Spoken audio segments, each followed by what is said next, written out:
सो hi hello everyone, कैसे आप लोग? उम्मीद कर लोग बहुत ही बेहतर होंगे, काफ़ी अच्छे से अभी मैथ्स को प्रिपेयर कर रहे होंगे। तो जैसे कि कल मैंने एक वीडियो अपलोड किया था जिसमें मैंने आपको ट्रायगोनोमेट्री के रिलेटेड हर एक कंसेप्ट को समझा दिया था। अब कुछ क्वेश्चन भी वहाँ पे हमने आपके लिए सॉल्व किया था जो सजेशन से मैंने आपको दे रखा है। सो होप सो कि वो वीडियो आपने अच्छे से देखा होगा, सारे कंसेप्ट आपको बहुत अच्छे से समझ में आ गया होगा। बट बहुत सारे स्टूडेंट्स का ये मानना है कि सर हम बहुत सारे कंसेप्ट भूल गए हैं, चीज़ों को हम भूल गए हैं, मैथ्स चीज़ें याद नहीं है, फॉर्मूला याद नहीं आ रहा है। सो इसी के लिए एक स्पेशल वीडियो अभी होने वाला है। आज का हमारा ये लॉन्ग वीडियो होगा, 1 आवर से उससे ज़्यादा हो सकता है, क्योंकि इसमें मैं बाकी सारे चैप्टर्स जो हमारे उन सभी का मैं ओवरव्यू एक पूरा डिटेल कंसेप्ट आपको यहाँ पे समझाने वाला हूँ। पिछले दिन हमने ट्रायगोनोमेट्री को कंप्लीट कर लिया था। सो अभी हमारा होने वाला है यहाँ पर सबसे पहले हम बात करेंगे स्टैटिस्टिक्स के बारे में, उसके बाद हम अर्थमेटिक के बारे में बात करेंगे, देन हम बात करेंगे पूरा मेंसुरेशन के बारे में, और थोड़ा कुछ अगर होता है तो अलजेब्रा के बारे में बात कर लेंगे। अदरवाइज इसमें ऐसा कुछ खास है नहीं। फिर बस हमारा ज्योमेट्री। तो ज्योमेट्री में हमारे पास सिलेक्टिव चीज़ें करने के लिए इन डिटेल वहाँ पे काम किया नहीं जा सकता अभी, क्योंकि हमारे पास उतना समय नहीं है। तो वीडियो में आगे बढ़ने से पहले कॉपी कलम निकाल लीजिए। हम लोग देखते हैं यहाँ पे सबसे पहले बात करेंगे स्टैटिस्टिक्स चैप्टर के बारे में। सो बिना ज़्यादा समय गवाए कॉपी कलम निकालिए, ऊपर हेडिंग लगाइए स्टैटिस्टिक्स, और वीडियो को हम लोग यहाँ पे स्टार्ट करते हैं। देखिए स्टैटिस्टिक्स आपको चैप्टर दिया हुआ काफ़ी इजी चैप्टर है यहाँ पर, और ये इतना इजी होने के बावजूद आपके पास ज़्यादा मार्क्स यानी कि 8 नंबर आपको ये दिलवाता है अकेला। तो इस चैप्टर को एनी हाँ हम लोग छोड़ तो सकते नहीं है। इस रिलेटेड जो सजेशंस मैंने पिछले दिन आपको दिया था, उम्मीद करता हूँ वो आप सभी ने सॉल्व कर लिया होगा काफ़ी अच्छे से। ठीक है, देखो यहाँ पर है क्या, स्टैटिस्टिक्स में हमारे पास सिंपल 3 चीज़ें हैं। एक हमें मीन निकालना होता है, एक मीडियन होता है, एक मोड निकालना होता है। मीन निकालने के हमारे पास 3 मेथड्स हैं, एक डायरेक्ट मीन मेथड, एक एज्यूम मीन मेथड है, तीसरा हमारे पास step deviation method. Direct mean method का ये फॉर्मूला बनता है summation of F i x i divide by f i. यहाँ पर समेशन मतलब total sum, f i f हमारा फ्रीक्वेंसी है, एक्स हमारा जो कि क्लास हमारा होता है, क्लास इंटरवल जो दिया रहता है। Okay, then assume mean method में सिर्फ एक चीज़ और बढ़ता है जो कि ए बढ़ता है। ए क्या होता है? Assume mean method. हम लोग बीच में से जो फ्रीक्वेंसी होता है उसी में से हम किसी एक को मान लेते हैं कि हाँ ये हमारा मीन होगा। ओके, देन स्टेप डेविएशन में एक स्टेप हमारा और बढ़ता है, उसमें हम लोग का यू आई आता है, डी आई की जगह पर एक एच हमारा यहाँ पर ऐड होता है। देन यहाँ पर इस सभी चीज़ों को हम लोग एक ही एग्जाम्पल में समझ लेंगे इजी वे में। यहाँ पे हमने लिखा है एक्स आई क्या होता है, एक्स आई हम निकालेंगे कैसे। एक देखो सिंपल हमारे पास यहाँ हमने क्लास इंटरवल का एग्जाम्पल लिया है। सिंपल हमारे पास कुछ डाटा होता है इस तरीके से 2 4 6 8 10, तो ये हमारा सिंपली एक्स आई हो जाता है। जो भी वो डाटा एक्चुअल में गिवन नंबर ऑफ स्टूडेंट्स हो सकता है, वेट हो सकता है, ना क्वांटिटी हो सकता है, कुछ भी, वो हमारा एक्स आई होता है। बट अगर क्लास इंटरवल में दिया है इस तरीके से तो हम क्या करेंगे, सिंपली यूएल मतलब अपर क्लास लिमिट, एल मतलब लोअर क्लास लिमिट। ओके, सो अपर क्लास लिमिट और लोअर क्लास लिमिट को ऐड करके 2 से डिवाइड कर देना है। यहाँ से हम लोगों को एक्स आई का वैल्यू फाइंड आउट हो जाता है। देन हमें एच मालूम होना चाहिए, एच होता है क्लास हाइट, या फिर आप सिंपली बोल सकते हो क्लास गैप, यानी कि इनके बीच में कितना है, 0 से 10 के बीच में कितना गैपिंग है, 10 का, सबके बीच में 10 है। ये एक बहुत ही बड़ा खूबी है इसका कि क्लास हाइट जो होता है वो सब में आपको इक्वल देखने को मिलेगा। ठीक है, सो एच हम लोग ऐसे फाइंड आउट करेंगे। उसका डी आई हमें फाइंड आउट करना है। डी आई फाइंड आउट करने के लिए हम किसी को एक मान लेते हैं, अज्यूम कर लेते हैं कि यही हमारा मीन है। देन हम सिंपली उसको एक्स आई से माइनस करते हैं। हम इस तरीके से सभी का डी आई निकालेंगे। यू आई निकालने के लिए हम क्या करेंगे, डी आई जो हमने ऑलरेडी निकाल रखा है, डी आई को हम सिंपली एस से डिवाइड करेंगे, यानी कि हमने डी आई को डिवाइड करना है इससे क्लास गैप जो हमारा होता है, या फिर इसको हम ऐसे लिख सकते हैं x I minus A divide by H. ये हो गया हमारा ओवरऑल फॉर्मूला की बात है। अब हम लोग यहाँ बात कर लेते हैं, यहाँ पर सीधा सवाल की तरफ बढ़ते हैं।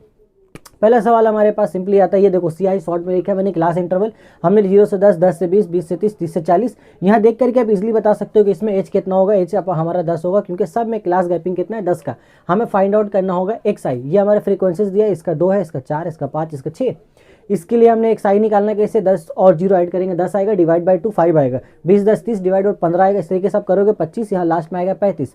हम यहाँ सिंपली फाइंड आउट करेंगे एफ आई एक्स आई। अगर हमें डायरेक्ट मीन मेथड से निकालना है तो हमें उसके लिए चाहिए एफ आई एक्स आई। तो हमने एफ आई एक्स आई निकाल लिया, बहुत सिंपल, दोनों को मल्टीप्लाई करना है, 2 5 10, इस तरीके से हमारा लास्ट में 210 आया।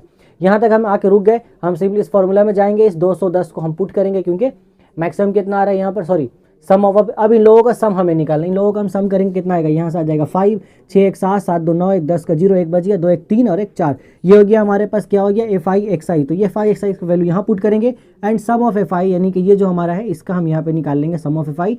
2 4 6 6 6 12 12 5, यहाँ पे 17 हो गया। दोनों वैल्यू हम पुट करेंगे, यहाँ से डायरेक्ट मीन मेथड से हमारा ये सॉल्व हो जाएगा। अज्यूम मीन मेथड में क्या करते हैं हम लोग, हम देखते हैं ये देखो फ्रीक्वेंसी यहाँ पे कितने 4 पीस है, तो हम बीच वाला किसी को भी हम यहाँ पर मान सकते हैं अपना अज्यूम, यानी कि ए हम वहाँ मान सकते हैं। अगर हमारे पास इवन नंबर तो 2 हमारे पास मिडिल में आ जाते हैं। सिंपली हम उसके लिए क्या करेंगे, दोनों में से किसी एक को भी ले लो, कोई फर्क नहीं पड़ने वाला है। यहाँ पर मैंने यहाँ पर एक्चुअल में ये जो मैंने बनाया, ये मैंने 5 को मान के बनाया, यानी कि हमने ये जो 5 है इसको हमने मान लिया ए। आप स्मॉल ए लिखो, कैपिटल ए लिखो, दोनों का मतलब सेम होता है, कोई कन्फ्यूजन की जरूरत नहीं है कि सर हम छोटा ही लिखते अपने कैपिटल कैसे लिख दिया।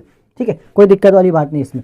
ये हमारा छोटा है बोलो, कैपिटल है, कोई दिक्कत नहीं। क्या करना है हमें, कैसे निकालेंगे, ये इसलिए माना कि हमको डी निकालना है, एक्स आई माइनस ए। अब देखो एक्स आई कितना 5 है, और हमने यहाँ पर 1 मिनट, एक्स आई ये रहा और ए हमने माना है यहाँ पर, ओके 1 मिनट, थोड़ा सा गड़बड़ है, हम यहाँ पे नहीं मानते एक्चुअली, फ्रीक्वेंसी में हम नहीं मानते उसको, थोड़ा सा गड़बड़ है ना। ओके थोड़ा सा माफ़ कीजिएगा।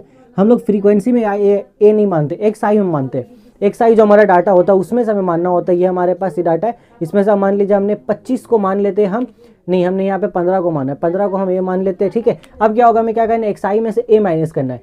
एक्स आई हमारे पास कितना है 5, ए हमने किसको माना, देखो ए हमने मान रखा है यहाँ पर सिंपली 15, पहला वाला एक्स कितना है हमारे पास है 5, तो 5 माइनस हम कितना करेंगे 15, कितना आएगा -10 आएगा, इसलिए यहाँ पर -10 लिखा हुआ है। 15 माइनस 15 0 होगा, एंड देन 25 माइनस 15 कितना होगा 10, 25 माइनस 35 होगा 20। ये जब भी आप निकालोगे याद रखोगे ऊपर में आपको नेगेटिव नंबर मिलने वाला है, और एक जगह ऐसा आएगा जब दोनों नंबर टकराएंगे तो 0 आएगा, उसके बाद आपको पॉजिटिव नंबर यहाँ मिलना शुरू हो जाएगा।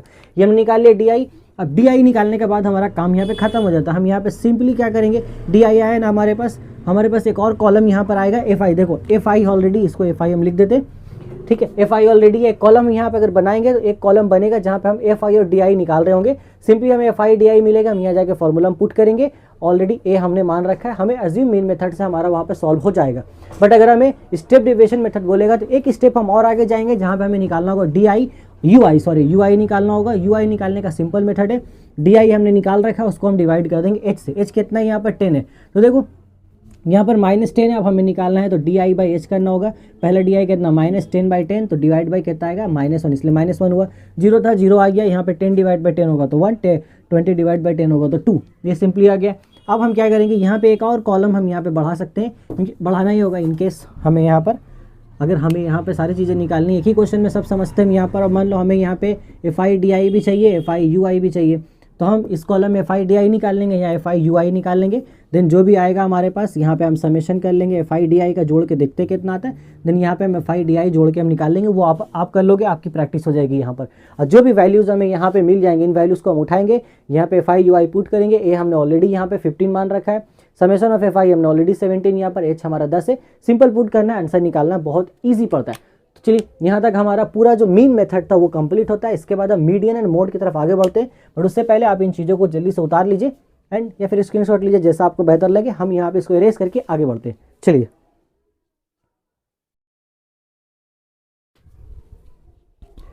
सो उसके बाद हम लोग देखते हैं मीडियन को। देखो मीडियन में 2 तरह के केस सिंपली बनते हैं निकालने के लिए। भैया एक इवन नंबर है तो ऑड नंबर है तो कैसे निकलेगा, दोनों अलग केसेस से। मान लो हमारे पास सिंपली एक लाइन से ढेर सारे नंबर दिया है, 2, 5, 6, 8, 10, 12, इस तरीके से ढेर सारे कुछ नंबर्स रिपीट हो रहे हैं, 9, 11। देन हमें यहाँ से पूछा जाएगा सिंपली बताइए इन नंबरों का मीन क्या है, मीडियन क्या है। सबसे पहले हमें काउंट करना है कि कितने पीस नंबर से, 1, 2, 3, 4, 5, 6, 7, 8 पीस नंबर, यानी कि n = 2। यहाँ पे n बोलने का मतलब वही है कि कितने पीस नंबर यहाँ आपको दिए गए।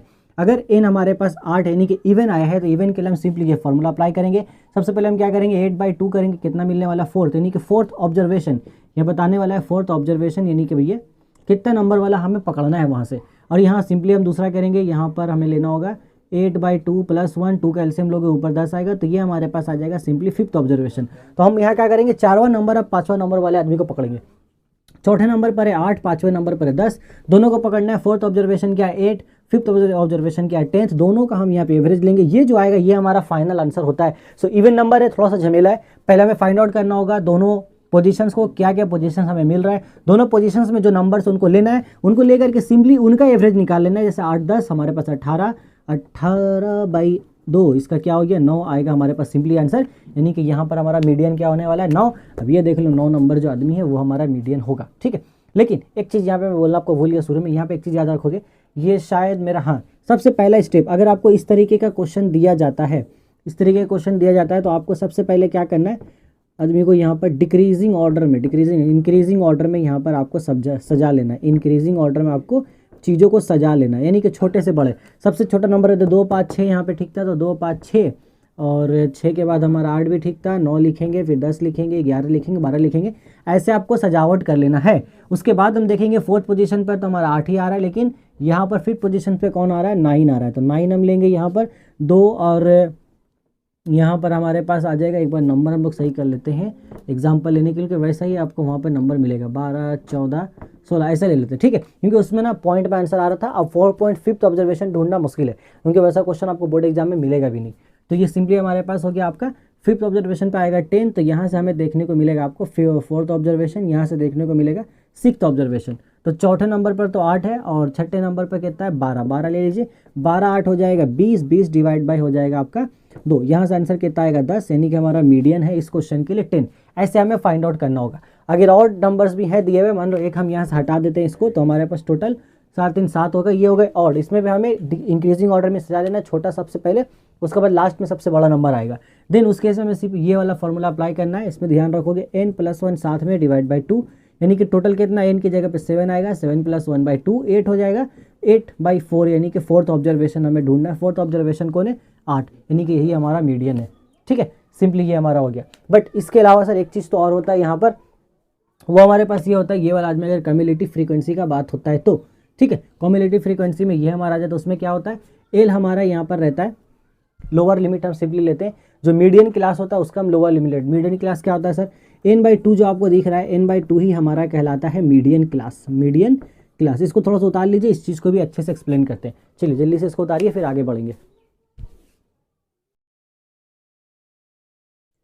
तो देखिए ये कंसेप्ट समझने के लिए सिंपल एक क्वेश्चन का एग्जांपल लेते हैं हम लोग, सेम वही क्वेश्चन जिससे पहले हमने लिया था। ओके, यहाँ पे वही हमारा सेम इंटरवल है। अब हमें सबसे पहले फाइंड आउट करना होगा कम्युलेटिव फ्रीक्वेंसी। आपके सिलेबस में याद रखिएगा, कम्युलेटिव फ्रीक्वेंसी जो आपको दिया गया है वो दिया गया है less than type, greater than type आपको नहीं है सिलेबस में। लेस देन टाइप यानी कि हम नीचे आते जोड़ते चले जाएंगे। पहला हमारा कम्युलेटिव 2 आएगा, दूसरा में निकालना है, 2 में हम 4 ऐड करेंगे 6, फिर 6 आया, 6 में ये 6 ऐड होगा 6 हो गया 12, फिर 12 में 8 ऐड करेंगे, कितना हो जाएगा 20। इस तरीके से हमें नीचे आते थे नंबरों को ऐड करते हुए चल जाना है। और जो लास्ट में कितना मिला 20, यानी कि सम ऑफ जो आएगा हमारे यहाँ पर, सम ऑफ FI कितना आना है जोड़ करके 20 आना है, ये हम लिख करके रख लेंगे। अब हमें सबसे पहले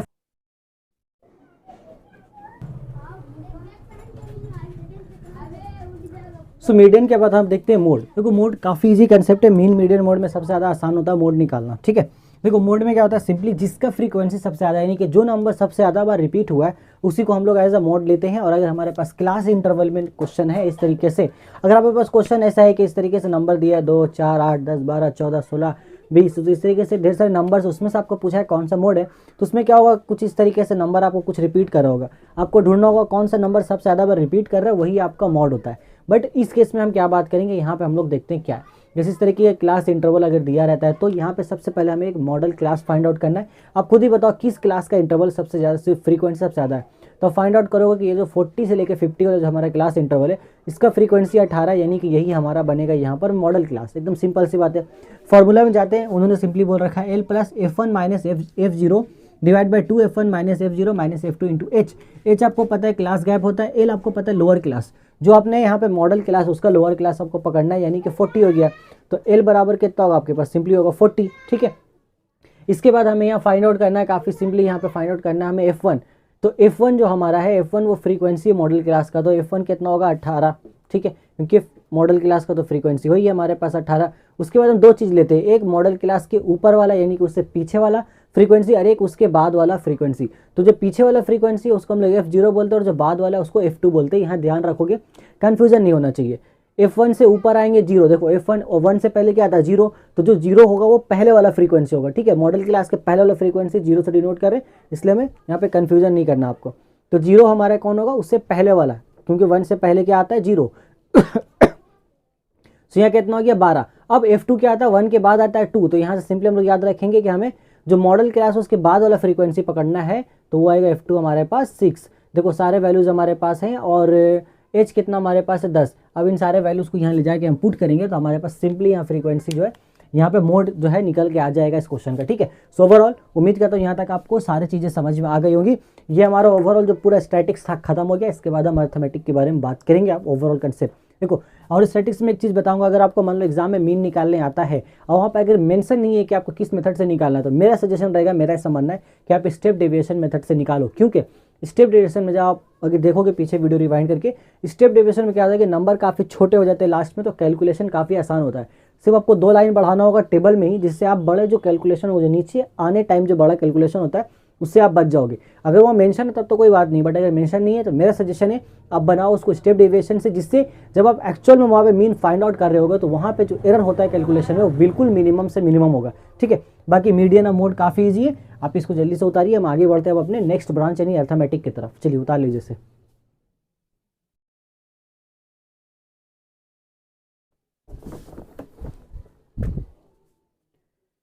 सो ये अब हम स्टैटिस्टिक्स के बाद देखते हैं यहाँ पर अर्थमेटिक के बारे में कि अर्थमेटिक का क्या हाल है। ओके, सो अर्थमेटिक में देखो आपके पास 3 ब्रांचेस दिए गए हैं। पहला आपको पढ़ना है सिंपल इंटरेस्ट सिंपली, उसके बाद 2 नंबर में हमें पढ़ना है यहाँ पर कंपाउंड इंटरेस्ट, 3 नंबर में हमें पढ़ना है पार्टनरशिप बिजनेस। का कंपाउंड इंटरेस्ट का एक छोटा भाई है यहाँ पर जिसको बोलते हैं यूनिफॉर्म रेट ऑफ ग्रोथ। ठीक है, दोनों एक दूसरे से मिलते जुलते हैं, कोई दिक्कत नहीं है। पीबी मैंने पंजाब मत पढ़ लेना कोई, वो सिंपल इंटरेस्ट है। ठीक है, ओके, सो देखो आइए यहाँ पर सिंपल इंटरेस्ट की हम बात करते हैं। यहाँ पर होता क्या, सिंपल चीज़ समझाता हूँ इंटरेस्ट का क्या कंसेप्ट है। मान लो मेरे पास है 50,000 रुपये, अब मैं 50,000 रुपये लेकर के गया बैंक। ठीक है, मैं बैंक गया, मैंने बैंक में इस पैसे को कर दिया डिपॉजिट। मैंने बैंक किया भैया मेरे को जमा करना है, मैंने 50,000 उसको डिपॉजिट कर दिया।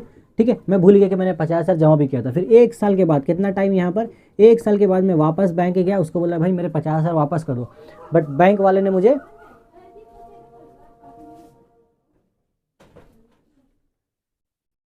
हाँ, जैसे कि मैं कह रहा था मेरे पास 50,000 रुपये लेके मैं बैंक गया, बैंक में मैंने उसको कर दिया डिपॉजिट। 1 साल के लिए भूल गया। ठीक है, 1 साल के बाद में वापस बैंक गया, उनको कहा भैया मेरा पैसा वापस कीजिए। ठीक है, सो बैंक वाले ने मुझे वापस किया यहाँ पर 6,200 रुपये। ओके, चलिए 6,200 रुपये, बट मैंने सिर्फ जमा किया था भैया यहाँ पर 50,000, मुझे वापस मिले वहाँ पर 60,200। 50,000 किया तो 62,000 कर देते हैं इसको। ठीक है, 62,000 कर देते हैं इसको हम लोग सिंपली। 50,000 जमा किया, मुझे वापस मिला 62,000, बट 12,000 एक्स्ट्रा मुझे मिला। अब हम लोग इंक्वायरी करेंगे भाई जो 12,000 मुझे एक्स्ट्रा मिला वो किस चीज़ का मिला। तो इंक्वायरी करने पता चला कि ये जो 12,000 मुझे एक्स्ट्रा मिल रहा है ये एक्चुअल में है इंटरेस्ट। मुझे बैंक वाले ने बताया कि आपने जो 1 साल का जो पैसा जो हमारे बैंक में छोड़ दिया था तो उसके ऊपर हमने 1 साल में आपको 12,000 का इंटरेस्ट हमने आपको दे दिया अपनी तरफ से। वो आपको एक्स्ट्रा जो पैसा मिला वो एक्चुअल में इंटरेस्ट है। समझ में आता है इससे ये कि जो एक्स्ट्रा पैसा हमें मिलता है जो हम डिपॉजिट करते हैं बैंक में एक फिक्स टाइम पीरियड के लिए, तो वो एक्स्ट्रा पैसा हमारा कहलाता है इंटरेस्ट। ओके सर, तो इस पैसा को हम क्या बोलेंगे सर, और इस पैसा को क्या बोलेंगे। तो जो पैसा मैंने डिपॉजिट किया था उसे हम प्यार से बोलते हैं प्रिंसिपल, और इसे हम डिनोट करते हैं कैपिटल पी से। और जो पैसा हमें बाद में बैंक वाले ने दिया इंटरेस्ट उसमें ऐड करके, ठीक है, हमने दिया 50 और उसने हमको उसमें 12,000 ऐड करके कितना दिया, 62,000। ठीक है, तो यहाँ हम इसको बोलते हैं हम लोग प्यार से अमाउंट। Okay sir, amount. ठीक है, अमाउंट को हम लोग डिनोट करते हैं ए से। यानी सर एक चीज़ समझ में आता है मुझे, 12,000 62,000 माइनस 50,000 मतलब 12,000 आया। इसका मतलब ये कहना चाह रहे हैं क्या कि अमाउंट और प्रिंसिपल अगर हम माइनस करेंगे तो हमें इंटरेस्ट पता चलेगा। बिल्कुल सही, अगर हम अमाउंट और प्रिंसिपल को माइनस करते हैं तो हमें इंटरेस्ट यहाँ पर एग्जैक्ट पता चल जाता है। यहाँ पर टाइम पीरियड का कोई भी लेना देना नहीं है। बट सर ये इंटरेस्ट कैसे निकालेंगे कि इंटरेस्ट जो हमें 12,000 मिला वो 1 साल में 12,000 ही मिला, तो हम कैसे पता कर सकते हैं। अगर मैंने 50,000 जमा किया तो 12,000 मिला, तो 1 लाख जमा करेंगे तो क्या 24,000 मिलेगा।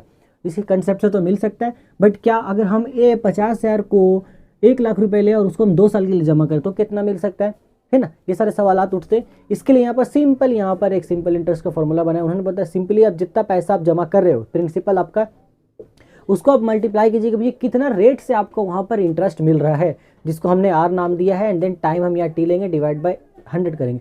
सर रेट ऑफ इंटरेस्ट के बारे में तो आपने बताया नहीं, आर क्या होता है रेट ऑफ इंटरेस्ट।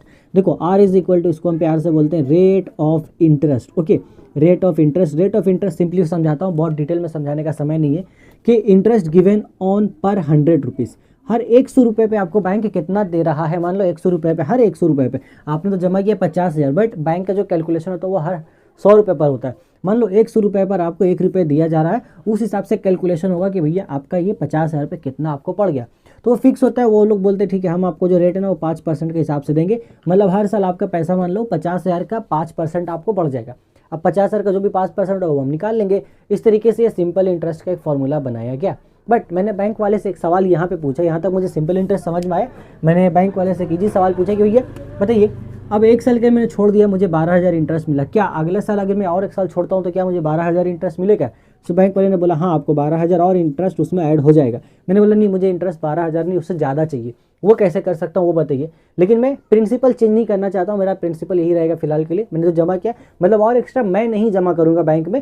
आप कुछ ऐसा बताइए कि मुझे एक्स्ट्रा पैसा ना देना पड़े, फिर भी यहाँ पर मुझे इंटरेस्ट 12,000 के बजाय बढ़ करके कुछ और मिले।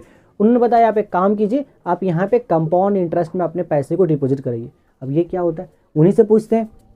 उन्होंने सिंपल हमें बताया, देखिए कंपाउंड इंटरेस्ट का कंसेप्ट ऐसा है कि मान लीजिए आपने पहला साल एक 50,000 रुपये जमा किया, एक साल के बाद ये 50,000 ना बन करके आपका 62,000 हो गया, आफ्टर 1 ईयर ये हो गया। तो हम कंपाउंड इंटरेस्ट में क्या करते हैं, अब जो नेक्स्ट ईयर हमारा आएगा यानी कि सेकेंड ईयर के लिए, तो सेकेंड ईयर के लिए हम क्या करेंगे, उस 62,000 को आपका प्रिंसिपल बना देंगे। मतलब अब जो सेकेंड ईयर है ये हमारा आपका प्रिंसिपल बन गया। अब जो हम आपको 5% का इंटरेस्ट दे रहे होंगे वो 50,000 पे नहीं देंगे, बल्कि इस 62,000 पे 5% देंगे। ओह बड़ी अच्छी बात है ये तो। मतलब 50,000 रुपये मान लो 5% जो भी आ रहा होगा उसका मुझे मिल गया, ठीक है।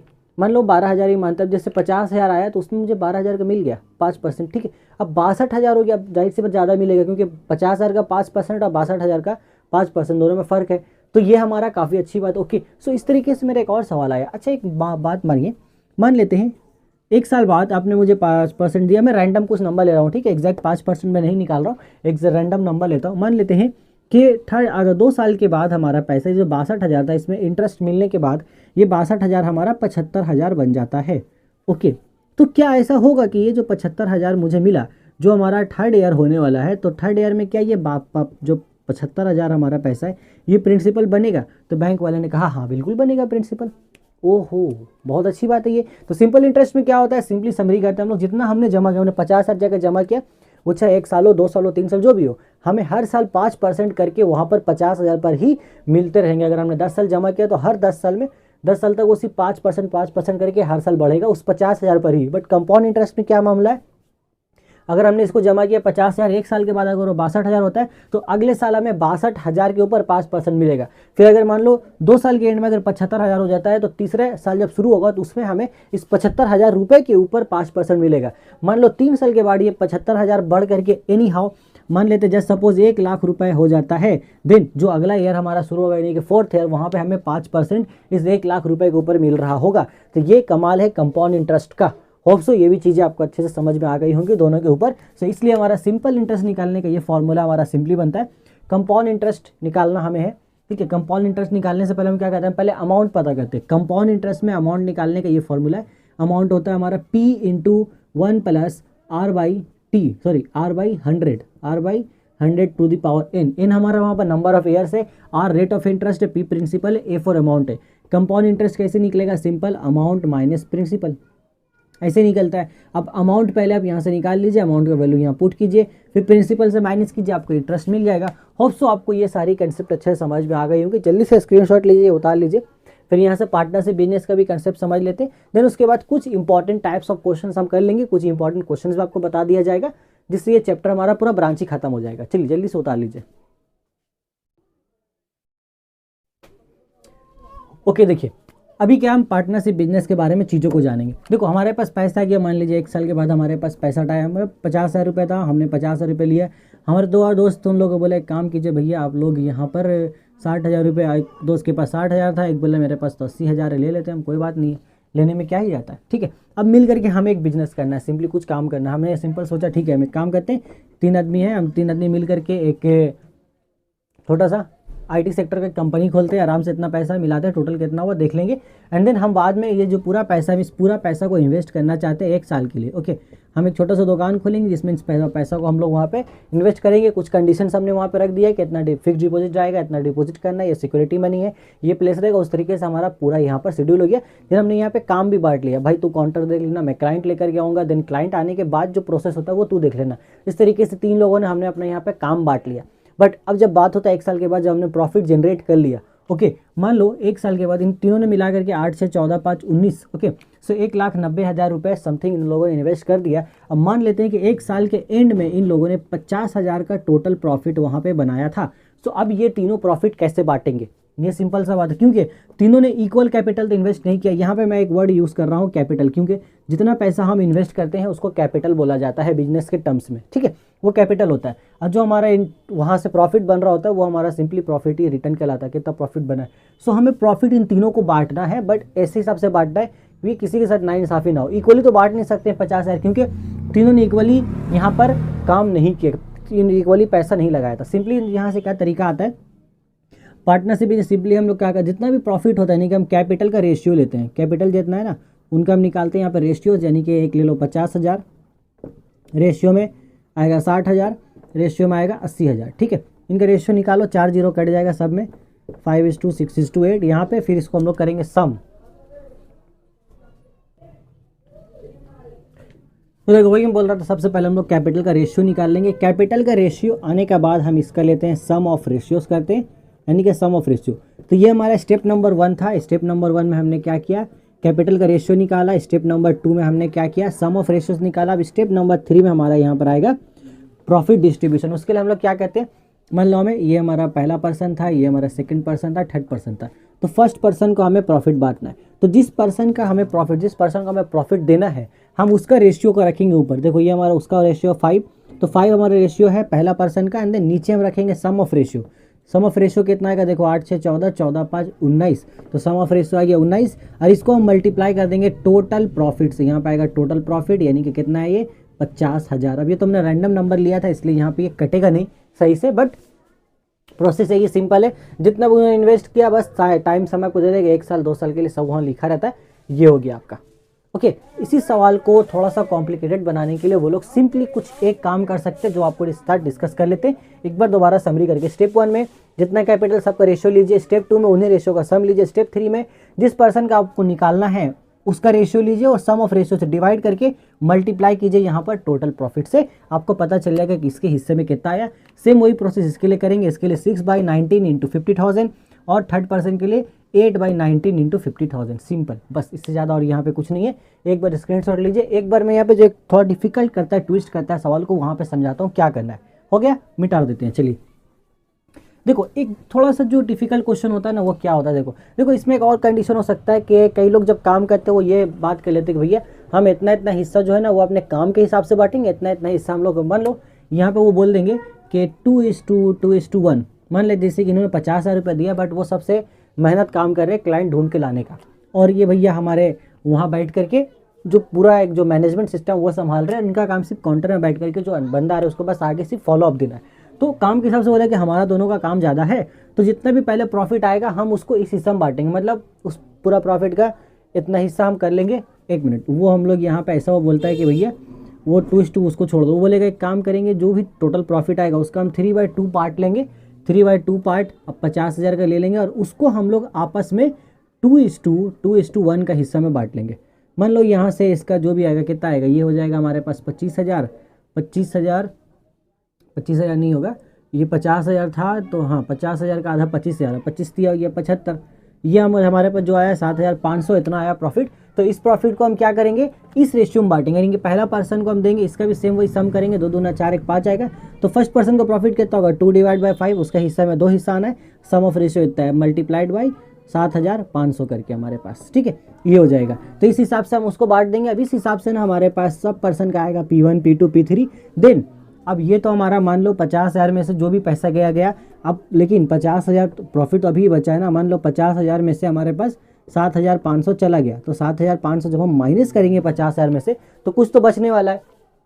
आई थिंक 4,300 बचना चाहिए, जहाँ तक मुझे समझ नहीं, 4,200, हाँ 250 ऐसे कुछ यहाँ पे बचेगा, ठीक है। वो आप निकाल लेना यहाँ पे जितना भी हो रहा है। फिलहाल मेरा कैलकुलेशन खराब हो रहा है अभी।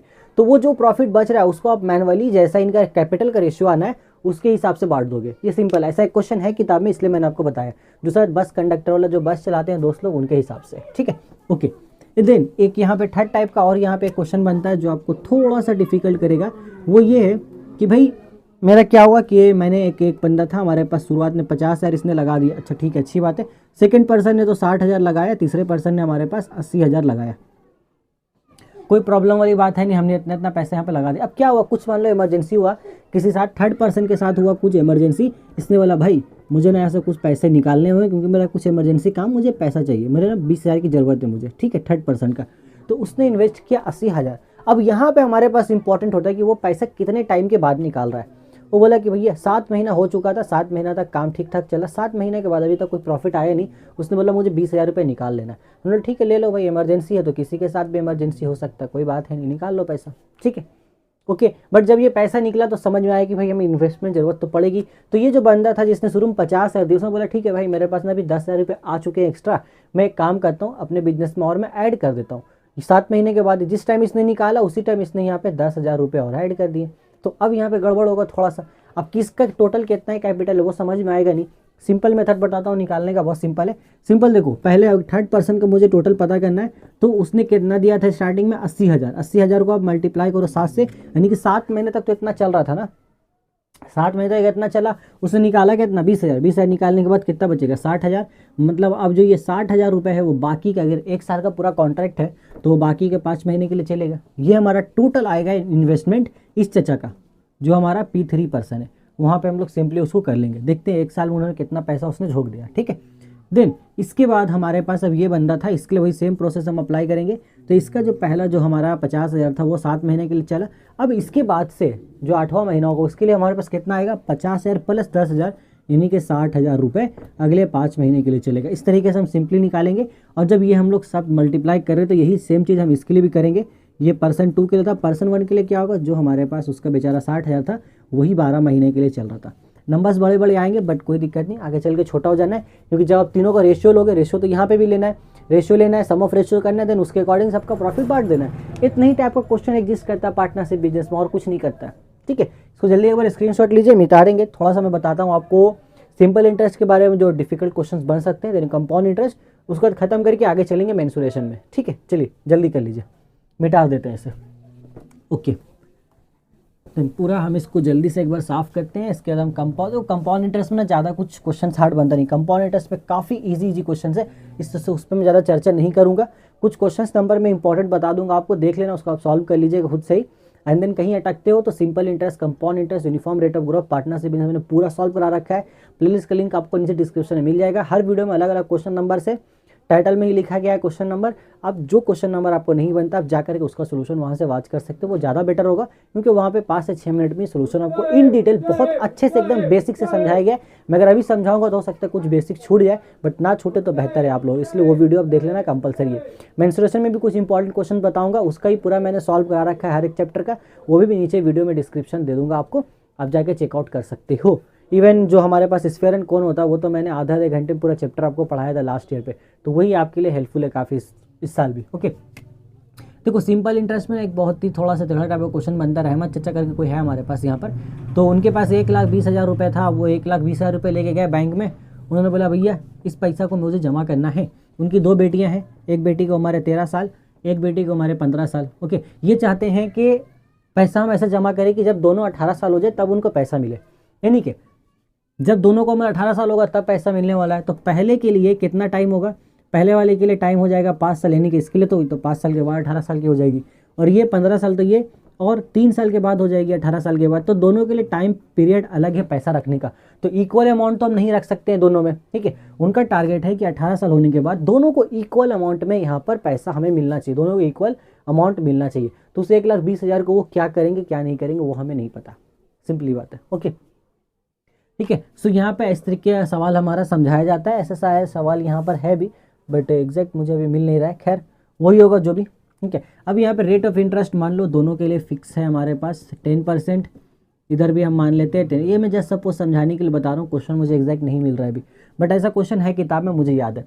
सो एट द एंड वो आपसे पूछेगा कि बताओ कितना कितना अमाउंट दोनों को मिलने वाला है, ठीक है, कितना अमाउंट मिलने वाला है। हमें सिंपल क्या करेंगे, हम सबसे पहले पता करेंगे कितना प्रिंसिपल यहाँ पे वो ऐड कर रहे हैं। तो प्रिंसिपल कैसे फाइंड आउट करेंगे, हमारे पास टाइम पीरियड यानी कि एन है, टी हमारे पास रेट ऑफ इंटरेस्ट गिवन है। इंटरेस्ट निकालने के लिए हमारे पास क्या चाहिए, हमें P into R into T by 100 करना है। तो आर और टी अपने को पता है, सिर्फ प्रिंसिपल चाहिए हमें इंटरेस्ट निकालने के लिए, क्योंकि जब इंटरेस्ट आएगा हम तभी तो प्रिंसिपल और इंटरेस्ट को ऐड करके अमाउंट पता करेंगे, सिंपल है, ठीक है। देखो यहाँ से प्रिंसिपल निकालने के लिए मान लेते हैं हम लोग कि इसके लिए X रुपये जमा किया गया था, ₹X, कुछ भी हो। अब 1,20,000 में से कुछ एक हिस्सा होगा, वो हिस्सा मैंने X मान लिया, तो इसके लिए क्या होगा, अब 1,20,000 रुपये में से X रुपये चला गया तो मेरे से बचा कितना, बचेगा सिंपली 1,20,000 में से हम माइनस कर देंगे X, ये हो गया। अब इस तरीके से हमें सॉल्व करना है दोनों को लेकर के, क्योंकि दोनों में सेम ही इंटरेस्ट मिलेगा ओवरऑल। इस हिसाब से डेकोरेशन किया गया है कि दोनों को आपको सेम मिलना चाहिए, ताकि ओवरऑल सब कहानी सेम बने। तो यहाँ तक हम लोग ऐसा मेथड फॉलो करेंगे, देन जो आएगा उसको अकॉर्डिंग टू क्वेश्चन करके X का वैल्यू हम फाइंड आउट करेंगे। यहाँ से जो इंटरेस्ट आप निकालते हो, यहाँ से जो इंटरेस्ट आप निकालोगे, दोनों को आप अकॉर्डिंग टू क्वेश्चन कीजिए, X का वैल्यू फाइंड आउट कीजिए, यहाँ पे पुट कीजिए, आपको पता चलेगा कितना प्रिंसिपल किसको मिलना है। देन उस प्रिंसिपल के अकॉर्डिंग आप यहाँ पे इंटरेस्ट आएगा, देन उसको इंटरेस्ट और प्रिंसिपल ऐड करके आप इजिली अमाउंट निकाल लोगे, ठीक है। ये हुआ इस तरीके का सवाल है। अगर सवाल मुझे एग्जैक्ट मिलता तो मैं एग्जैक्ट आपको सवाल समझा देता यहाँ पर, बट वो मिल नहीं पा रहा। बट ये क्वेश्चन आप अच्छे से प्रैक्टिस कर लेना, ठीक है। ये तो मैंने अपने मन गढ़ंत कहानी बना करके आपको चीज़ें समझाई है। इस तरीके का डिफिकल्ट क्वेश्चन यहाँ पर है सिंपल इंटरेस्ट में, ठीक है। बाकी इसका सोल्यूशन ऑलरेडी पहले से अपलोडेड है। इससे ज़्यादा डिफिकल्ट मुझे फाइंड आउट नहीं हुआ चैप्टर में। बाकी सारे तो ईजी है, इतना पैसा दिया उतना मिला। कोई मुर्गी फार्म खोलना है, कुछ भी खोलना है, ठीक है। जल्दी इसको स्क्रीनशॉट ले लो, मैं मिटाता हूँ इसे। और कंपाउंड इंटरेस्ट में ज़्यादा बात नहीं करेंगे, उसमें जो भी क्वेश्चन में डिफिकल्टीज है उसका सोल्यूशन आप जाके देख लीजिए, क्योंकि उसमें सिंपली एक ही तरह का क्वेश्चन मुझे एक ही क्वेश्चन जो मुझे थोड़ा सा लगता है कि अजीब व गरीब है। अच्छा, उसमें रिलेटेड मैं और फार्मूलाज आपके लिख देता हूँ। ये देखो, कंपाउंड इंटरेस्ट जो अमाउंट निकालते हैं ना, वो P+1/1 + R/100 का पावर T। ये सिंपल हो गया। अगर आपको इसमें क्वार्टरली निकालना है, यानी कि हर 3-3 महीने में, इसके लिए हम क्या कहते हैं 1+ इसको हम R/4/100 करते हैं। यहाँ पर हमारा 4n होता है। ये फार्मूला भी आप याद कर लोगे, ठीक है। ये है हमारा क्वार्टरली के लिए, अगर हमने हर 3 महीने के इंटरवल में इसको निकाल रखा है तो। बाकी एक तरह का क्वेश्चन यहाँ बनता है कि वो आपको बता देगा कि भाई 2 साल के लिए एक पैसा हमने जमा किया, उसके लिए सिंपल इंटरेस्ट इतना है, कंपाउंड इंटरेस्ट इतना है। तो आपसे पूछ लिया जाएगा कि भैया रेट ऑफ इंटरेस्ट बताओ, क्योंकि टाइम उसने बता दिया 2 साल, उसने आपको कंपाउंड इंटरेस्ट दे दिया, सिंपल इंटरेस्ट दे दिया, और जो प्रिंसिपल था वो P भी आपने उसको दे दिया, उसने आपको दिया है। वो पूछेगा रेट ऑफ इंटरेस्ट कितना था, वो बता देना। बहुत ईजी है। कंपाउंड इंटरेस्ट निकालो, सिंपल इंटरेस्ट निकालो, जो फॉर्मूला होता है कंपाउंड इंटरेस्ट निकाल के इसके इक्वल कीजिए, यहाँ से कुछ वैल्यू आएगा, सिंपल इंटरेस्ट निकाल के उसको इक्वल कीजिए, कुछ वैल्यू आएगा, दोनों आपस में इक्वल करेंगे, देन हमें वहाँ से आंसर मिल जाने वाला है। काफ़ी इजी बनता है, कोई दिक्कत है नहीं। अर्थमेटिक में आपको दिक्कत होना नहीं चाहिए। फॉर्मूला मैंने सभी लिख दिया यहाँ पर, इससे ज़्यादा फॉर्मूला अर्थमेटिक में है नहीं, ठीक है। अब थोड़ा सा हम लोग शॉर्ट में बात करते हैं अलजेब्रा के बारे में। अलजेब्रा में कुछ ज़्यादा मैं नहीं बताऊँगा आपको। अलजेब्रा मेरा रुझान है कि आप क्वाड्रेटिक इक्वेशन बिल्कुल भी ना छोड़े। ये चैप्टर आप उम्मीद करता हूँ अभी तक आपने प्रैक्टिस कर लिया होगा। और क्वाड्रेटिक इक्वेशन है, मैं चीक करके शुरू से बोलते आ रहा हूँ कि 1.2 और 1.5 जो हमारा एक्सरसाइज है, इसको आप मस्ट कर लेना, क्योंकि आपके क्वेश्चन यहाँ सर ही आते हैं ज़्यादातर। बाकी एक्सरसाइज इंपॉर्टेंट है, बट अगर आपके पास समय कम है, रिवीजन सभी करना है, तो ये 2 कर लीजिए, आपके 5 मार्क्स कन्फर्म है, कहीं नहीं जाएंगे। गारंटी देता हूँ 5 मार्क्स से क्वेश्चन यहीं से आते हैं, इस साल भी यहीं से आने वाले हैं, ठीक है। देन आपके पास ऑप्शन है सेट्स एंड वेरिएशन में। तो मेरा सुझाव है कि आप सेट्स को सॉल्व कीजिए। अगर आपको वेरिएशन ईजी लगता है तो वेरिएशन कर सकते हैं, बट कोई दिक्कत नहीं। सेट्स में जो लास्ट वाला एक्सरसाइज है, आई थिंक 9.3 है, उसको अच्छे से कर लीजिएगा। उससे मैंने जो इंपॉर्टेंट क्वेश्चन है मैंने ऑलरेडी बता रखा है आपको, उसको आप अच्छे से कर लीजिएगा, ठीक है। ये चीज़ें हो गई। बाकी रेशियो एंड प्रोपोर्शन में मैंने आपको बताया है, वो PDF में नीचे दे दूंगा लिंक, जिसमें है आपके पास इंपॉर्टेंट क्वेश्चन मैंने लिख रखे हैं, वो आप देख लीजिएगा। अलजेब्रा में कुछ चेंजिंग नहीं करने वाला हूँ। अलजेब्रा में मैंने जो इंपॉर्टेंट क्वेश्चंस पहले बताए थे वही अभी भी है, उसमें मैं कुछ चेंजिंग नहीं करूँगा, ठीक है। रेशियो प्रोपोर्शन छोड़िएगा नहीं, क्योंकि ये अकेला पोर्शन आ जाता है हमारा। हम अर्थमेटिक में देखिए, हम बता देते हैं आपको। सिंपल इंटरेस्ट में आपको अगर क्वेश्चन नंबर मुझे याद आया तो, अगर बुक होता तो ज़्यादा बेटर होगा, लेकिन है नहीं। क्वेश्चन नंबर देखिए आप 19 नंबर एक बार कीजिएगा, यहाँ पे 20 नंबर तक क्वेश्चन है, इतना तो मुझे याद है। क्वेश्चन नंबर 19, 20 आप कर लीजिएगा, देन 17 नंबर क्वेश्चन आप कीजिएगा। इसके बाद एक क्वेश्चन हमारे पास आता है जो कि क्वेश्चन नंबर 10 है। ये 4 क्वेश्चन आप मस्ट यहाँ पे करके जाइए। कंपाउंड इंटरेस्ट में क्वेश्चन नंबर 20 आपको कर लेना है, क्वेश्चन नंबर 15 करना है, क्वेश्चन नंबर 17 होगा, एंड देन क्वेश्चन नंबर 9 है, वो आपको यहाँ पे निपटा के जाना है, ठीक है। ये 4 क्वेश्चन यहाँ से आप देख लीजिएगा। पार्टनर से बिजनेस है, मैं सिंपली कहता हूँ लास्ट के 5 सवाल आपको लगाने हैं। लास्ट के कितने सवाल लगाने? 5 सवाल आपको लगा लेने, बस आपका काम खत्म हो गया यहाँ पर हमारा, इसमें अर्थमेटिक में, देन अलजेब्रा में भी। इससे ज़्यादा हमें और कुछ काम करने की ज़रूरत नहीं है। ओके सर, तो अर्थमेटिक हो गया, अलजेब्रा हो गया, स्टैटिस्टिक्स हो गया, ट्राइगोनोमेट्री के बचा क्या? ज्योमेट्री में ज़्यादा कुछ है नहीं, मैंने ऑलरेडी बता रखा है। और भी कुछ सजेशन से मैं आपको दे दूंगा, PDF का लिंक आपको डिस्क्रिप्शन में मिल जाएगा, वो सारे कर लीजिएगा, हो जाएगा, ठीक है। बच गया सिर्फ मेंसुरेशन, थोड़ा सा डिस्कस करते हैं, वीडियो खत्म करते हैं। चलिए इसको उतार लीजिए, हम आगे बढ़ेंगे मेंसुरेशन की तरफ।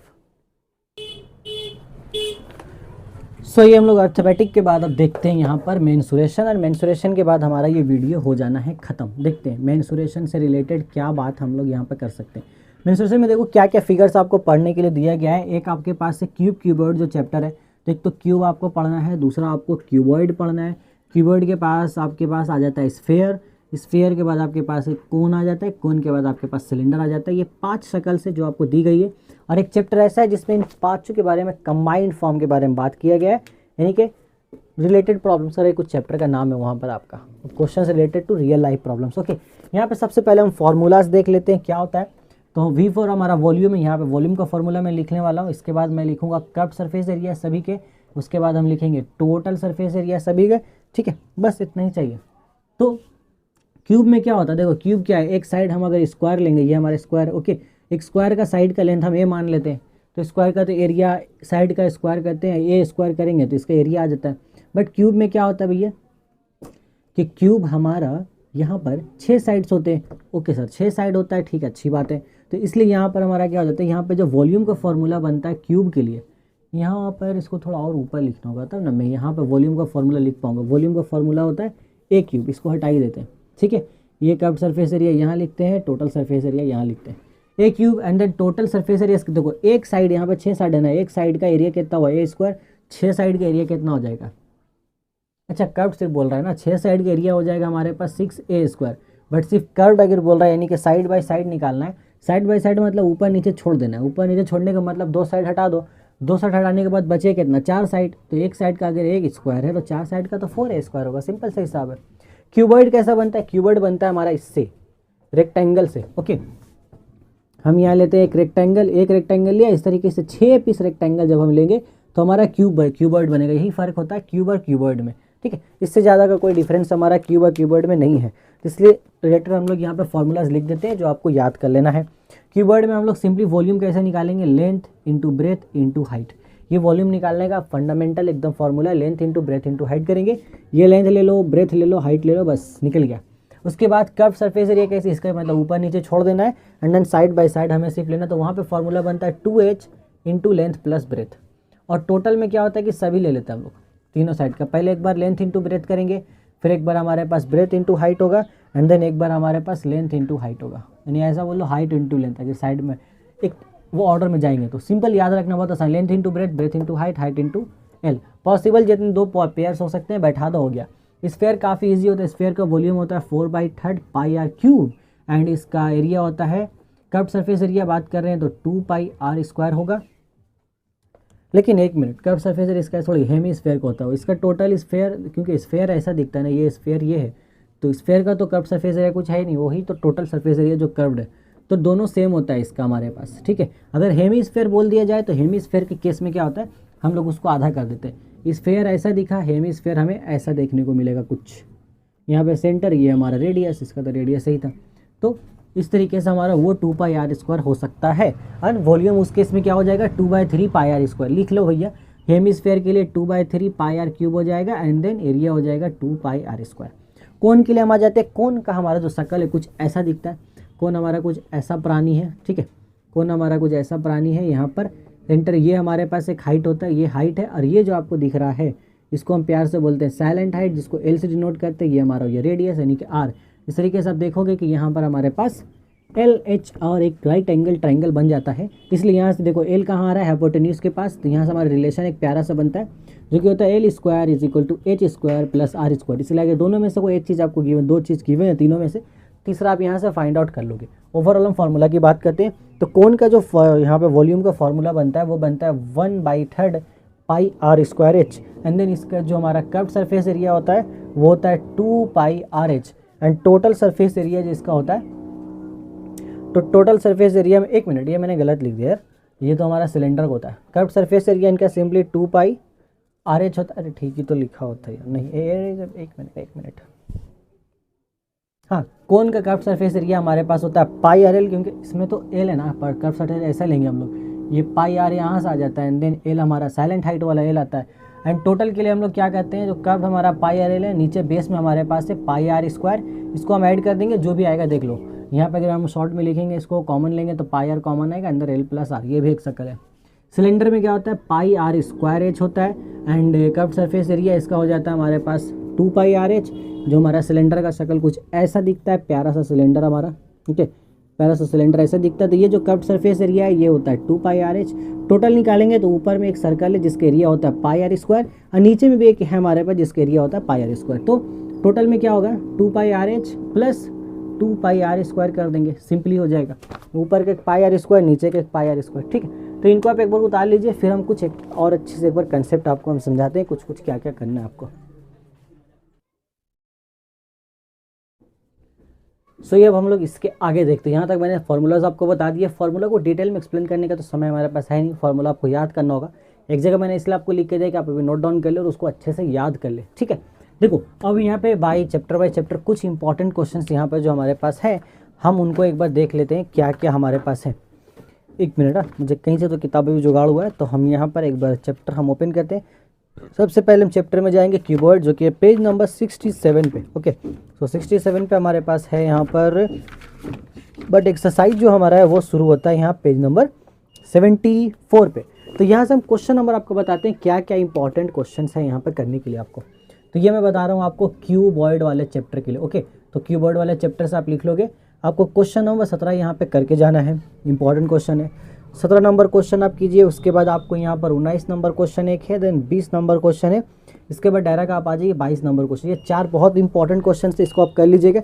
इसके बाद भी अगर आपके पास, आपको लगता है कि आपके पास अगर समय बच जाता है, देन मैं यहाँ पे एक छोटा आसान क्वेश्चन आपको बता रहा हूँ करने के लिए, जो कि एक है क्वेश्चन नंबर 10 और एक हमारे पास है क्वेश्चन नंबर 12। ये अगर समय बच जाता है तो उसको आप जरूर कर लीजिएगा, अदरवाइज ये 4 क्वेश्चन तो आप एटलीस्ट यहाँ पे करके जाएंगे। ठीक है, थोड़ा बेसिक डिस्कशन कर लेते हैं क्या है सवाल में। देखो सवाल नंबर 17 में ऐसा है कि एक क्यूबॉइडल टैंक है जिसको आधा भरा गया है, लेंथ इतना है, ब्रेथ इतना है, और फिर इतना लीटर वाटर उसमें और ऐड कर दिया गया। तो आपको बताना है कि भैया टोटल डेप्थ कितना होगा इसका। देखो सिंपल, एक क्यूबॉइडल टैंक है हमारे पास, सस्ता टैंक हम बनाते हैं।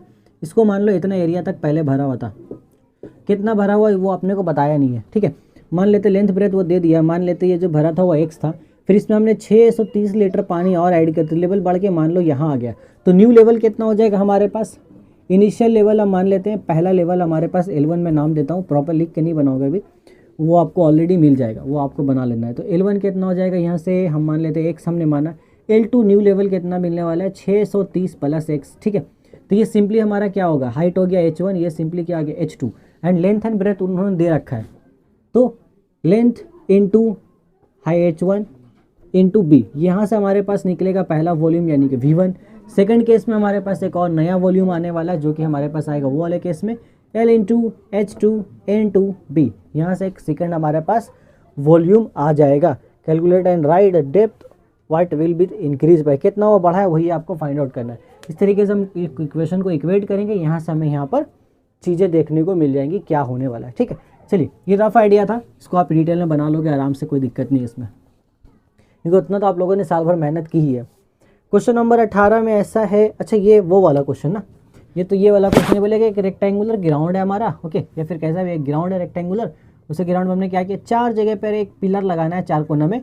तो 4 कोना में स्क्वायर यहाँ पर निकाले, स्क्वायर खोदा है ना, और विलेज इतना रिस्पेक्टिवली 4 क्यूबिक होल्स, हाँ क्यूब एक्चुअल में खोदा गया है, मतलब लेंथ तो बराबर ही हुआ।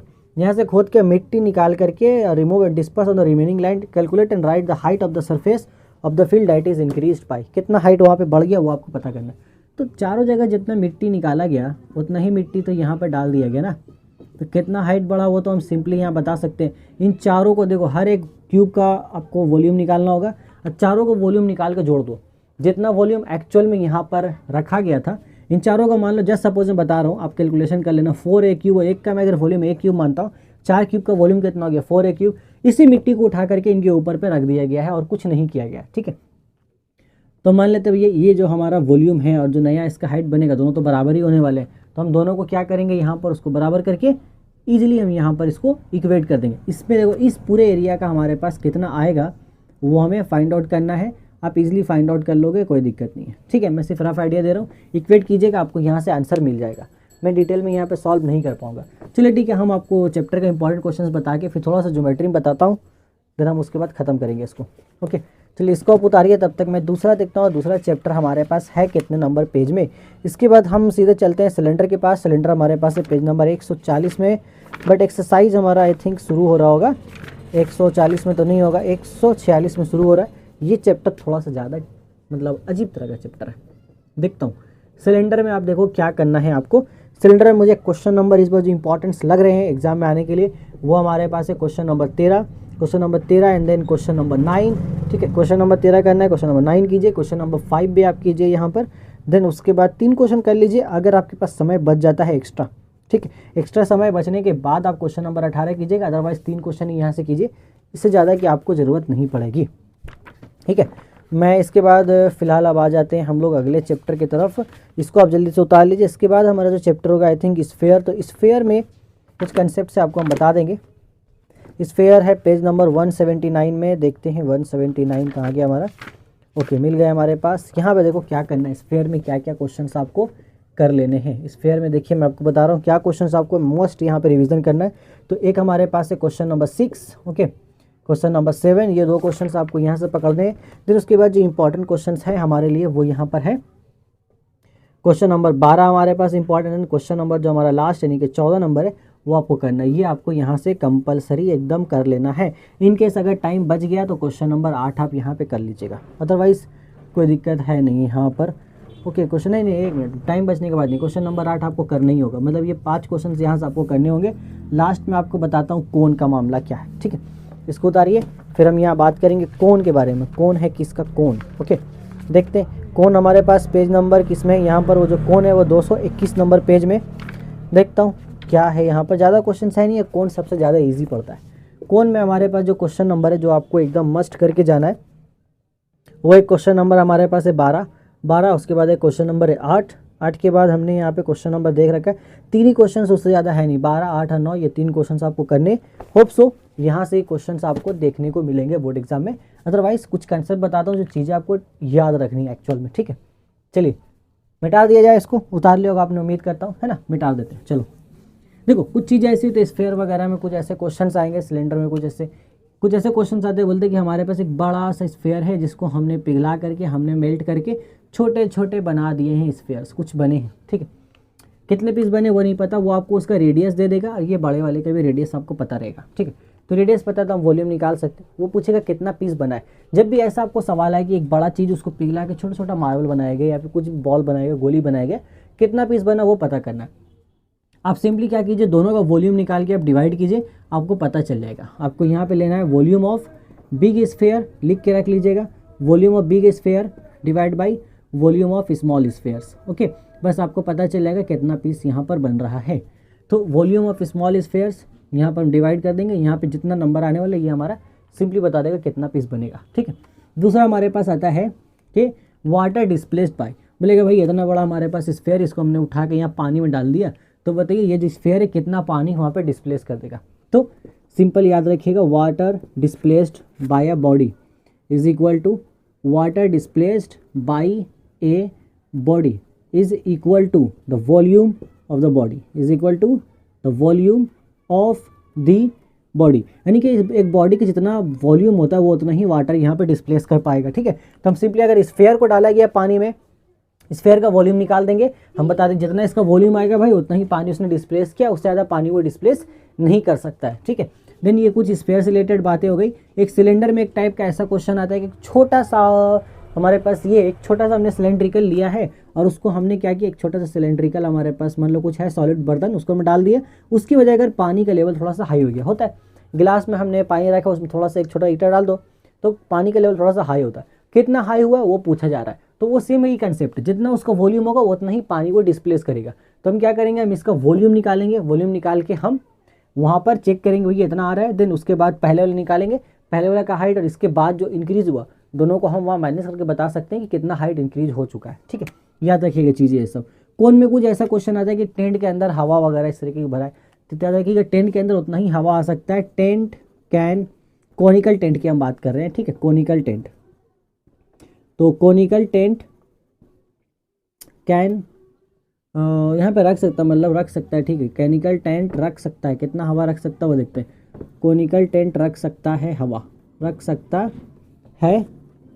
सकता है हवा is equal to volume of cone, जितना उसका वॉल्यूम होगा उतना ही वहाँ पर हवा वो आपको रखने को मिलेगा। अगर ऐसा हमारे पास कोन है, सिंपली इस कोन का जो अंदर हमारे पास कोनिकल टेंट है, इसके अंदर जितना ये वॉल्यूम आ रहा है जो हम वॉल्यूम निकाल सकते हैं पाई के थ्रू, तो वही हमारा यहाँ पे सेम आपको देखने को मिलेगा भैया, उतना ही हवा उसके अंदर होगा। इस तरीके का सिंपल क्वेश्चन यहाँ देखने को मिलता है। इसके अलावा यहाँ पे कुछ रेट वाले क्वेश्चन आते हैं रेट निकालने के लिए। तो रेट निकालना हमारे पास सिंपल, रेट नहीं कोस्ट निकालने का आता है ना, कोस्ट, टोटल कोस्ट हमको बोले भैया हमें टेंट है, टेंट को हमें पेंट करना है पूरी तरीके से, तो कितना लगेगा। ये कोनिकल टेंट हमें इतना बड़ा बनाना है तो कितना शीट लगेगा, ओके, ऐसा होता है। कोस्ट पता करना है तो हम लोग क्या, कोस्ट हमारा सिंपली यहाँ पर लोग देते हैं rate into total area, rate into total area को डिवाइड करेंगे, हमें कोस्ट पता चल जाएगा। अदरवाइज कभी कभी टोटल एरिया पूछ लिया जाता है। मान लो बता दिया जाता है कि भैया एक टेंट है, उसको बनाने में मुझे 12,500 रुपये लगेगा, ठीक है, और 12,500 रुपये लग रहा है और रेट कितना है, मतलब एक कुछ हिसाब होता है रेट इस हिसाब से कि एक स्क्वायर मीटर का इतना, एक फुट का इतना। मान लेते हैं हर स्क्वायर मीटर जो टेंट यहाँ पर होगा उसका रेट हमारे पास 25 रुपये करके या 250 रुपये करके, ठीक है। आपसे बोलेगा टोटल एरिया कितना बनेगा टेंट का वो बताइए। तो सिंपली हम यहाँ करेंगे कोस्ट की जगह 12,500 पुट करेंगे, 250 यहाँ पुट करेंगे, टोटल एरिया निकाल लेंगे। Otherwise most of the cases में हमें टोटल एरिया बता देता है कि मान लो 250 स्क्वायर सेंटीमीटर कोई स्फेयर का एरिया है, या फिर कोन का एरिया, या सिलेंडर हो गया, या फिर क्यूब हो गया, किसी का भी, सब में सेम कंसेप्ट अप्लाई होगा। इतना एरिया है और मुझे ना उस पूरे एरिया को पेंट कराना है, तो पेंट कराना है और हर एक स्क्वायर सेंटीमीटर रेट आपको बता देगा कि एक स्क्वायर सेंटीमीटर को पेंट कराने का रेट है 50 रुपये पर स्क्वायर सेंटीमीटर वो ले रहा है। तो टोटल कॉस्ट कितना आएगा, तो टोटल कॉस्ट आप यहाँ से निकालोगे, बहुत ईजी, यहाँ पे पुट कीजिए, पहले एरिया फाइंड आउट कीजिए, टोटल वो दे दिया तो बहुत अच्छी बात है। कई बार कॉम्प्लिकेट करने के लिए टोटल एरिया नहीं देगा, मान लो आपका सिलेंडर से रिलेटेड क्वेश्चन है तो वो आपको रेडियस बता सकता है, हाइट बता सकता है, इसके थ्रू आप टोटल एरिया ऑलरेडी निकाल लोगे, जो आपको फॉर्मूला पता है 2πRh प्लस πr²। देन उसके बाद आप इजीली रेट आपको दिया रहेगा क्वेश्चन में, आप इजीली वहाँ दोनों को पुट करोगे, कॉस्ट आपका निकल आएगा। सेम यही मेथड हमारा कोन में होता है, सेम यही चीज़ हमारे पास यहाँ होता है, किसमें, स्फेयर में, देन क्यूबॉइड में। इस तरीके के कोन में एक सवाल है कि भाई हमारे पास एक हिप है, यानी कि धान है, पूरा उस तरीके से हमने कोनिकल शेप में उसको रखा है और हमें उस पूरा को एक चादर से, मतलब एक प्लास्टिक से कवर करना है। तो कवर करने के लिए हमें जो हम लाएंगे मटेरियल वो कितना होगा, ठीक है, यानी कि जो शीट हम खरीद के लाएंगे उसका एरिया कितना होना चाहिए। तो सिंपली जो कोन का एरिया होगा वही हमारे पास लगने वाला है। तो उसमें आपको सिंपली कोन का रेडियस आपको बता दिया जाएगा, एल बता दिया जाएगा। इनकेस अगर मान लो एच नहीं बताता है तो मैंने जो आपको रिलेशन बताया L² = H² प्लस R², इसके थ्रू आपको यहाँ पर निकाल लेना है L। H निकाल लेना, निकल गया, उसके बाद आप निकालो तो कर्व सरफेस एरिया जब निकाल लो वही आपको कवर कर लेना है। उसके बाद पूछ ले कितना कॉस्ट लगेगा, मान लो मतलब जो भी लगा कि मुझे वो जो प्लास्टिक मिल रहा है वो 50 रुपये पर स्क्वायर सेंटीमीटर के हिसाब से मिल रहा है और टोटल एरिया अगर मेरे पास इतना है, तो बाद में वो आपसे कॉस्ट भी पूछ सकता है। एक ही सवाल में दो चीज़ें वो ऐड कर सकते हैं थोड़ा सा टफ बनाने के लिए, बट ये कोई टफ होता नहीं, बहुत ईजी होता है। सो यही पूरा ओवरऑल कंसेप्ट है मेंसुरेशन से रिलेटेड। सो अभी तक हमारा स्टैटिक्स खत्म हो गया, ट्रैग्नोमेट्री हमने कल ही किया था। मैं सोच रहा हूँ ट्रैग्नोमेट्री के वीडियो भी इसमें ऐड कर दूँ लास्ट में ही, ताकि जिन्होंने वो नहीं देखा वो इसी में ही लगे हाथ देख ले सारा। हमने अर्थमेटिक भी कर लिया, अलजेब्रा में कुछ ज़्यादा था नहीं, और इंपॉर्टेंट क्वेश्चंस मैंने बता दिए आपको अर्थमेटिक में, एंड देन यहाँ पर हमने मेंसुरेशन में ही बता दिया, ज्योमेट्री ऑलरेडी हमने बता रखा है आपको, स्टैटिस्टिक्स बता रखा है, कंसेप्ट भी समझा दिया, और कुछ बचा नहीं, थोड़ा बहुत ज्योमेट्री में कुछ है नहीं, आपको बस ध्यान देना है कि ज्योमेट्री में आपको करना क्या है। बट ठीक है, थोड़ा बात करते हैं इस तरह, पहले आप इसको उतार लीजिए अच्छे तरीके से।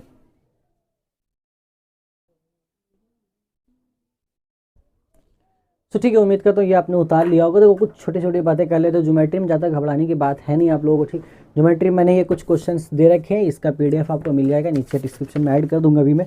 ये क्वेश्चंस आप सॉल्व कर लीजिए, काफ़ी ईजी क्वेश्चन है, ईजिली आप सॉल्व कर लोगे, ठीक है। इसके अलावा थ्योरम नंबर मैंने आपको बता रखा है, मुझे एग्जैक्ट अभी याद नहीं है, सजेशन में देख लोगे। 2-3 थ्योरम मैंने आपको दिया है, तीनों आप करके जाना अच्छे से, तीनों में से कोई एक देखने के चांसेस है इस बार के लिए। इसके अलावा कंस्ट्रक्शन में मैंने आपको बता रखा है कि सरकम फ्रेंड्स जो है हमारा, सरकम सर्किल जो होता है बनाना, यानी कि पहले आपको ट्रायंगल बनाना है, उसके बाद आपको बाहर में सर्कल बनाना है, ये हो गया सरकम सर्किल, वो प्रैक्टिस कीजिए अच्छे से। दूसरा हमारे पास है डिटर्मिनेशन ऑफ मीन प्रोपोर्शन, इसको आप अच्छे से प्रैक्टिस कीजिए। ये दो ऐसे हैं जो आपको दोनों में से कोई एक देखने को मिलेंगे हमारे बोर्ड एग्जाम में, ठीक है। बाकी जो ज्योमेट्री में सजेशन है तो होप सो, उम्मीद करता हूँ अगर यहाँ से एप्लीकेशन आ जाए 3 मार्क्स वाला तो काफ़ी अच्छी बात होगी, आपके लिए काफ़ी हेल्प हो जाएगा। बट उसके लिए कोई गारंटी ले नहीं सकते, क्योंकि वो पता नहीं कहाँ से आएंगे, क्योंकि बहुत ज़्यादा एप्लीकेशन यहाँ मौजूद है मैथ्स बुक्स में, ठीक है। देन और क्या रह गया हमारे पास बात करने के लिए, मैंने आपको बहुत पहले भी कहा था ये चीज़ करने के लिए कि ज्योमेट्री पोर्शन में एटलीस्ट जो MCQs ट्रू फॉल्स है उसको आप एग्जैक्ट में याद कर लीजिए, या एटलीस्ट जो ट्रू फॉल्स आपके पास लिखे गए हैं, true false fill in the blanks जो है, उसको एक जगह बैठ के लिख बैठिए, आधा घंटा अभी भी लगे, ज़्यादा समय लगे अभी भी कर सकते हैं आप। जितना ज्योमेट्री, सिर्फ ज्योमेट्री के लिए बता रहा हूँ, ज्योमेट्री चैप्टर्स में एक टाइम जितना भी ट्रू फॉल्स और MCQs आपको दिए गए उन सभी को आप एक जगह लिखिए कॉपी में आंसर के साथ, उसको रट लीजिए, मुश्किल से आधा घंटा लगेगा रटने में, रट लीजिए, ताकि कोई भी क्वेश्चन आता है ना फटाफट वहाँ कर दो, दिमाग लगाने की ज़रूरत ना पड़े वहाँ पर। एंड सिमिलैरिटी चैप्टर नाम का एक कोई चैप्टर है आपकी किताब में, जिसमें एक थ्योरम आता है जिसका नाम है थेल्स थ्योरम, ठीक है, लिख देते हैं, बहुत से बच्चे सही सुनते नहीं हैं, तो जिसका नाम है थेल्स थ्योरम। थेल्स थ्योरम आप काफ़ी अच्छे से पढ़ लीजिएगा, उसका स्टेटमेंट काफ़ी ज़रूरी है, ठीक है, क्योंकि स्टेटमेंट जरूरी है आपका थेल्स थ्योरम का। मैं थोड़ा सा बता ही देता हूँ क्या है वो थेल्स थ्योरम, इसको हटा देते हैं। वहाँ से ना बहुत सारे क्वेश्चंस बन रहे हैं एक्चुअल में, इसीलिए कह रहा हूँ बहुत सारे क्वेश्चंस एक्चुअल में बन रहे हैं। देखो थेल्स थ्योरम सिंपल भाषा में समझाता हूँ। अगर आपके पास एक रेक्टेंगल है, ट्राइंगल है इस तरीके का, और आपने इसमें एक लाइन मान लो ABC है, अब BC के पैरेलल किसी भी एक साइड के पैरेलल एक आप लाइन पालोगे, BC के पैरेलल आपने एक पैरेलल लाइन ड्रॉ किया है, इसको हम नाम दे देते हैं DE, ठीक है। तो इससे क्या बोला जाता है कि ये जो पैरेलल लाइन है ना, ये क्या करता है, दोनों साइड जो है इनको इक्वल रेशियो में डिवाइड कर देता है। मतलब ये जो हिस्सा है ये इक्वल रेशियो में डिवाइड होगा, तो सिंपली हम यहाँ से ये बोलते हैं कि AD बाई BD जो होगा ये बराबर होगा AE बाई EC के। ये सिंपल थेल्स थ्योरम है हमारा, जो आपको ध्यान में रखना है, ठीक है। यानी कि ये पोर्शन डिवाइड बाई ये पोर्शन बराबर होगा ये पोर्शन डिवाइड बाई इस पोर्शन के। अब यहाँ से आपको ऐसा देगा, लाइन दे देगा लेंथ, कोई भी एक साइड आपको यहाँ से पूछ सकता है कि ये हिस्सा बताओ वो हिस्सा बताओ, काफ़ी इंपॉर्टेंट है। एंड देन थेल्स थ्योरम में एक हिस्सा भी हमारे पास है जहाँ पर मैंने बताया सजेशन में, देखोगे क्वेश्चन लास्ट एक्सरसाइज में ही एक 4 या 5 नंबर का क्वेश्चन है, जहाँ से आपको प्रैक्टिस कर लेना, वो एप्लीकेशन में आने के चांसेस बहुत ज़्यादा है इस बार के लिए, ठीक है।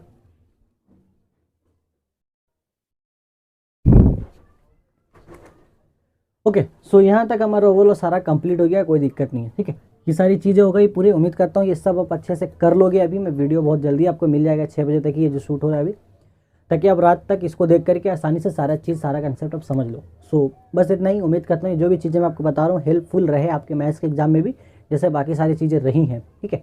तो फिर अब कल मिलते हैं आपसे डायरेक्ट मैथ एग्जाम के बाद, देखते हैं क्या रिजल्ट आता है मैथ के एग्जाम में। बट दुआ यही कि आपका एग्जाम बहुत अच्छा जाए, और अगर आप इन सारी चीज़ों को बहुत अच्छे से करते हो, जितना मैंने बता रखा है, अगर अच्छे से इसको फॉलो करोगे, फॉलोअप करते हो कंसेप्ट को, कंसेप्ट पकड़ के चलोगे, तो आप कोई भी मैथ यहाँ पे बना लोगे। और अगर आप सिर्फ ये सोचोगे कि मुझे मैथ बना के दे दिया जाए, मैं बस वहाँ छाप के आ जाऊँ, वो नहीं होगा। इसलिए मैंने यहाँ समय लिया आपको कंसेप्ट सिखाने में, ठीक है। तो बस चलिए मिलेंगे अपने नेक्स्ट वीडियो में, तब तक take care, till then good bye. अच्छे से पढ़ाई करते रहे, all the best for your board exams.